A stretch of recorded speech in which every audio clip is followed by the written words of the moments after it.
안녕하세요. 농경지 최적관리를 활용한 친환경 농법 교육 그 세 번째 시간입니다. 비점 오염원은 특히 비가 많이 오는 시기에 집중 관리가 필요한데요. 빗물과 함께 쓸려 내려간 비점 오염 물질은 하천 수질과 수생태계에 직접적으로 영향을 미치기 때문입니다.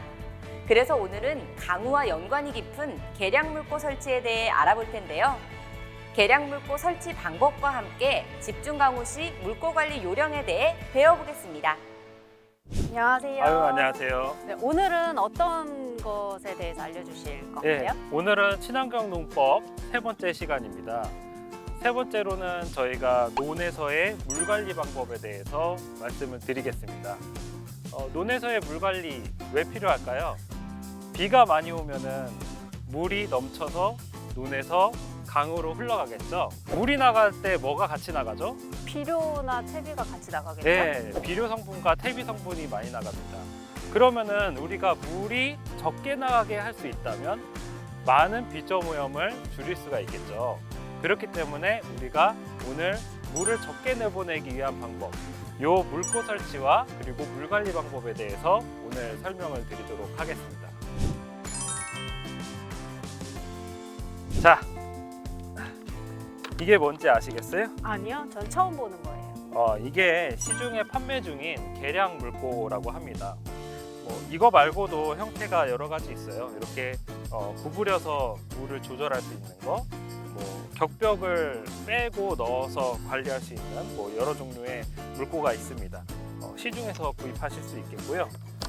이 물고를 설치해서 우리가 물 관리를 할 수 있습니다. 기존에는 저희가 비료나 비닐을 막고 물고를 사용하잖아요. 계량물고는 어떤 점이 좋은가요? 네, 그렇죠. 저희가 기존에는 이런 비료 포대 같은 걸로 흙이 쓸려 나가면 안 되니까 물너미를 만들고 그 다음에 비료 포대를 놓던지 비료 포대에 흙을 담아서 물고를 만들었죠. 그랬을 경우에 굉장히 힘든 경우가 발생을 해요. 왜냐하면 우리가 물 관리를 여러 번 해야 되잖아요. 모내기 하기 전에 물을 한번 빼야 되고, 또 모내기 끝난 다음에 물을 담으려면 다시 물고를 넣어야 되고, 비가 엄청나게 많이 온다라고 예보가 되면은 또 물고를 또 빼야 되고, 또 비가 끝나면 또 물고 넣어야 되고, 너무 해야 될 일이 많습니다.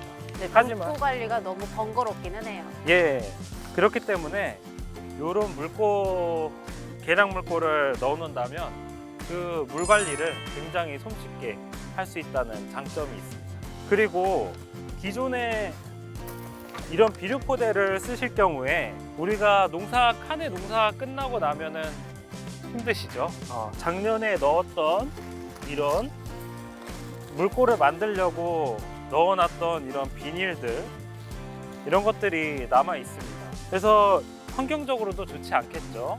그래서 이런 물고를 설치하시면 이런 쓰레기들도 많이 줄일 수 있다라고 할 수 있습니다. 이런 것들은 다 빼서 영농 폐기물로 모아서 처리를 해주시길 부탁을 드리겠습니다. 자, 이제 본격적으로 계량 물고를 설치해 보도록 하겠습니다.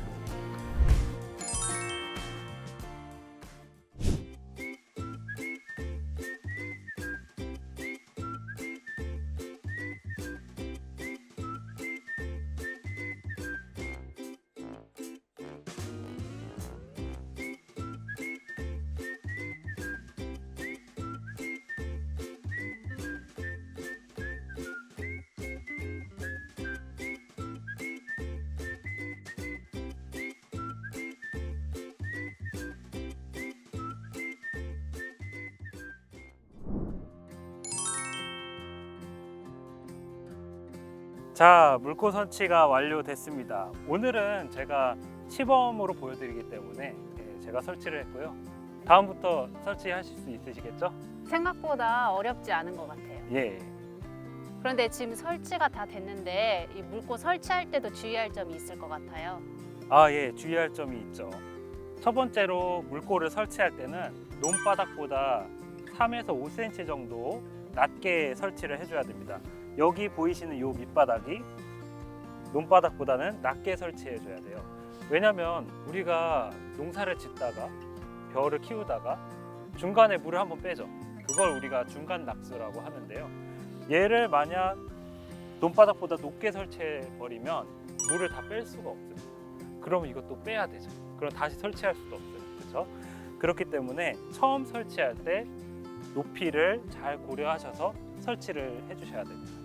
그리고 요 뒷체험을 확실히 해주셔야지, 그렇지 않으면 비가 많이 왔을 때 이게 터져 나갈 수가 있어요. 만약 그게 우려가 되신다면 설치가 끝난 다음에 뒤쪽에다가 말뚝을 몇 개 박아주시면 더 안정적으로 설치를 마무리를 할 수가 있습니다. 비가 올 때 물이 많아지니까 쓰러지지 않게 고정을 시켜야 되겠네요. 예, 그렇게 해주시면 더 안정적으로 운영을 하실 수가 있습니다. 그러면 계량 물고를 설치했으니까 물 관리에는 큰 문제가 없겠죠? 설치만 했다고 해서 끝난 게 아닙니다. 저희가 물 관리를 잘 해줘야지 비점 오염원을 최대한 줄일 수가 있거든요. 첫 번째, 처음에 물을 대고 여기를 썰애질을 하죠. 모내기 전에 물을 넣고 흙을 갈아줍니다. 그때 가장 많은 양분이 강으로 흘러 들어가게 돼요. 그럴 때는 꼭 물골을 잠그고 작업을 해주셔야 됩니다. 그리고 작업이 끝난 후에 모내기 전에 물을 빼는데, 그때 물을 뺄 때는 2, 3일 정도 흙을 가라앉힌 다음에 물을 빼주시면 되겠습니다. 모내기 이후에는 물골을 높여서 물을 가둬주시면 되겠습니다. 그러면 물고 높이는 어떻게 설정하면 되나요? 예, 모내기 이후에는 우리가 60mm 담수라고 해요. 그래서 6cm 높이로 설정을 해주면 되겠고요. 그리고 낙수가 끝난 다음에 다시 물을 댈 때는 우리가 80mm 정도로 설정을 해줘서 잡초 발생을 억제해 주시는 게 좋겠습니다. 그리고 이렇게 물골을 높여 놓은 상태에서 계속 물을 대면 어떻게 될까요?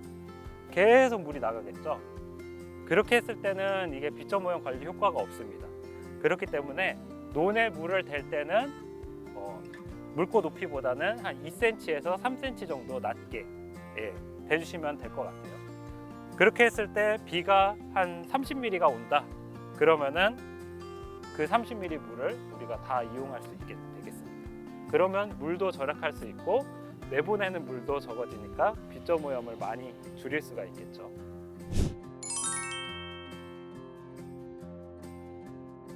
근데 연구사님, 일기예보에 장마나 태풍 때문에 큰 비가 온다고 할 때에는 그때는 어떻게 해야 되죠? 예, 그렇게 큰 비가 온다고 했을 때는 물을 미리 빼주시는 게 좋습니다.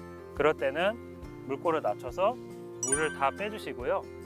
그 다음에 비가 오기 전에 다 물을 뺀 상태에서 다시 원 상태로 올려주시면 빗물을 최대한 가둘 수가 있습니다. 그렇게 우리 논이 빗물을 가둬두게 되면 논 자체가 댐 역할을 하는 거예요. 그렇게 했을 때 아랫마을이 물에 잠기는 일을 어느 정도 막을 수가 있겠죠. 그런데 비가 많이 오니까 제 논이 잠길 수가 있잖아요. 그 정도가 되려면 700mm, 800mm가 와야 돼요. 그런 경우는 딱 한 번밖에 없었습니다. 속초에서 유사이래로 한 번밖에 없었어요. 그런 일은 없고요. 침수가 되는 이유는 윗마을에서 흘러내려온 물에 의해서 침수가 되는 겁니다. 그렇기 때문에 물을 뺐다가 다시 올려준다고 해서 침수가 되는 일은 없습니다. 다만 이 농지가 어느 정도 되죠? 여기가 한 1000평 정도 되죠. 1000평당 물고는 하나씩 설치를 해줘야 돼요. 너무 큰 농지에 물고 하나만 있으면 여기가 논둑으로 넘어서 물이 흘러나갈 수 있기 때문에 1000평당 물고를 하나 정도 설치를 해주셔야지 안정적으로 배수 관리를 할 수가 있습니다.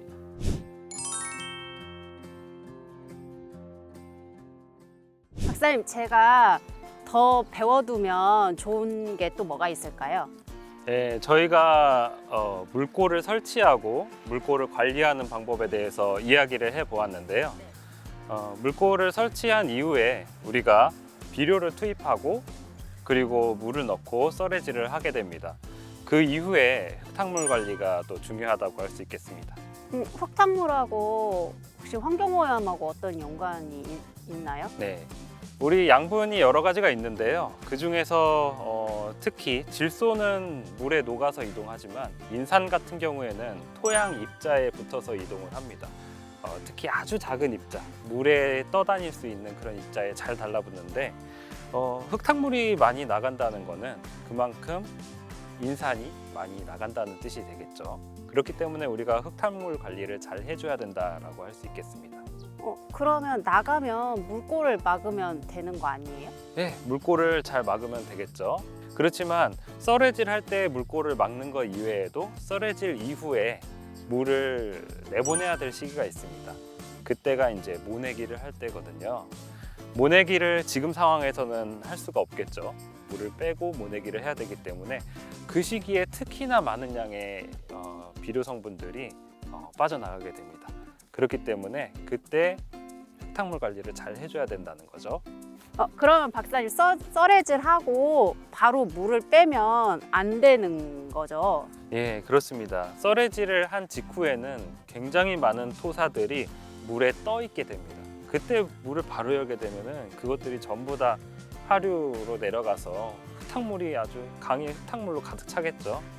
그렇기 때문에 어느 정도 가라앉힌 다음에 내보내야 됩니다. 그러면 썰해질을 하고 바로 물을 빼지 말고 가라앉혀서 보내야 토사도 유출이 안 되고 비료도 유출이 안 되니까 환경오염을 예방하는 데 도움이 되겠네요. 환경오염 예방에도 많은 도움이 될 거고, 그리고 비료가 일단 덜 빠져나가니까 농사에도 그만큼 도움이 많이 되겠죠. 비료를 그만큼 안 뿌리니까 비용 절감도 되겠네요. 예, 비료를 많이 아낄 수 있다는 거죠. 자, 오늘 물꼬도 설치해보고 물꼬 관리 방법도 배워봤고요. 그리고 썰해질 할 때 우리 흙탕물 관리 방법에 대해서도 우리가 이야기를 해봤습니다. 우리 농업인분들께서 오늘 했던 내용들을 조금만 신경 써줘서 동참해 주신다면 우리 비점 오염 관리하는 데 있어서 많은 도움이 될 거라고 생각을 합니다. 또 우리가 아까 얘기했다시피 비료가 적게 나간다면은 그만큼 농사 짓는 데도 많은 도움이 될 테니까 꼭 이 부분 지켜서 해주셨으면 좋겠습니다. 네, 알겠습니다. 오늘도 유익한 시간이 됐던 것 같아요. 오늘도 감사합니다. 네, 감사합니다. 오늘은 농경지 최적 관리를 활용한 친환경 농법 중 계량 물꼬에 대해 배워봤는데요.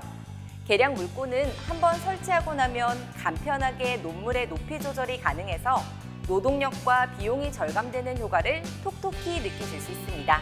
농촌도 살리고 환경도 살리는 친환경 농법 꼭 기억해 주세요.